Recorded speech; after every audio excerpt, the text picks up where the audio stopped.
নৈহাটির আজাদের পরিচয়পত্রে পাকিস্তানের Azad Mallick. তাজ্জব, নৈহাটির jute mill শ্রমিক আজাদ মল্লিক। ৬৫ বছর ধরে নৈহাটির বাসিন্দা এই আজাদ মল্লিক এবং তার পরিবার ৬৫ বছর ভুয়ো আধার কার্ড, ভোটার কার্ড দেখিয়ে পাসপোর্ট তৈরিতে জালে।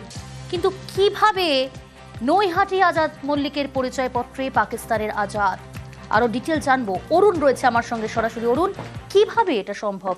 নৈহাটির আজাদ মল্লিকের পরিচয়পত্রে পাকিস্তানের আজাদ মল্লিক যে আগেই গ্রেফতার হয়েছে।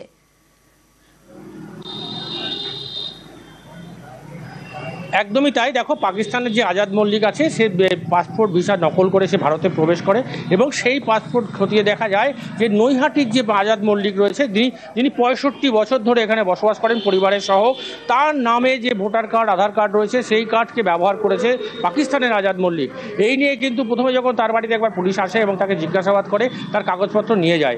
কিন্তু এই ঘটনায় কিন্তু তারা একদম অবাক। তারা এত বছর ধরে এখানে আছে, কোনোদিন কিভাবে তার এই নথি জাল হয়ে গেল, কিভাবে কোথা থেকে কিন্তু পাসপোর্ট, তার যে আধার কার্ড, ভোটার কার্ড পেলো, তারা কিন্তু পরিবার তারা জানে না। তারা বলছে আমাদের কখনো কাউকে সেভাবে কোনো দেয়নি, ব্যাংকের টাকা পয়সা নেওয়ার সময় আমরা কোনো জায়গায় দিয়েছি, সেখান থেকে জাল হয়েছে কিনা তারা জানেন না। কিন্তু এই নিয়ে কিন্তু তারা খুব চিন্তার মধ্যে রয়েছেন, কারণ যে আজাদ মল্লিক ধরা পড়েছে তার একেবারে হুবহু তার সমস্ত ঠিকানা নৈহাটি, সব কিছু কিন্তু নৈহাটির, শুধু তার ছবিটা শুধু পাল্টে গেছে সেখান থেকে।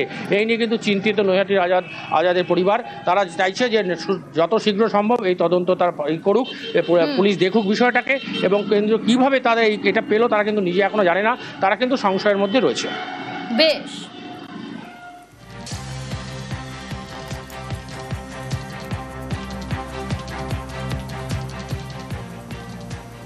উনি নিজের আধার কার্ড বা ভোটার কার্ড আজাদ মল্লিক ধরেন সিমলিতে গেছেন, ওইখানে ইউজ করেছেন, ওইখান থেকে কোথাও হয়তো মিস ইউজ হচ্ছে, তো তারই মানে গলত ফায়দা ওরা তুলেছে।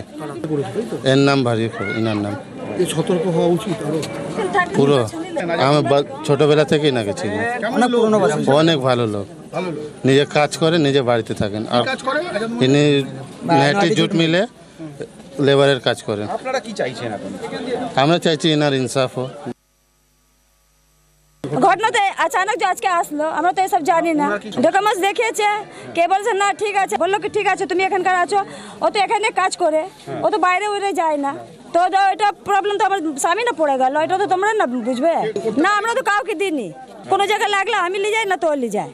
এবারে আমাদের কোনো জায়গায় যায় না, না ওনার পাসপোর্ট নেই, ও বাইরে যায়নি, ও এখানে চাকরি করে। হ্যাঁ, এখানে থাকে। আমরা ইনসাফ চাইবো, আর কি চাইবো। আজ থেকে 2 মাস আগে একটা ইনভেস্টিগেশন হচ্ছিল সরকারি লেভেলে। তখন আমার কাছে কে বা কারা এসেছিল, আজাদ মল্লিকের বিষয় নিয়ে সরকারি লেভেলে একটা ইনভেস্টিগেশন হচ্ছিল। তখন আমার কাছে কেউ জানতে এসেছিল, আমি তারপরে এলাকায় গেলাম, এলাকায় বিষয়ে বিস্তারিত খোঁজখবর নিয়ে দেখলাম যে এই পরিবারটা প্রায় 60-65 বছরের উপরে এখানে বসবাস করে। এই ছেলেটিও মিলে কাজ করে। আমার মনে হচ্ছে একে জড়িয়ে ফেলা হচ্ছে।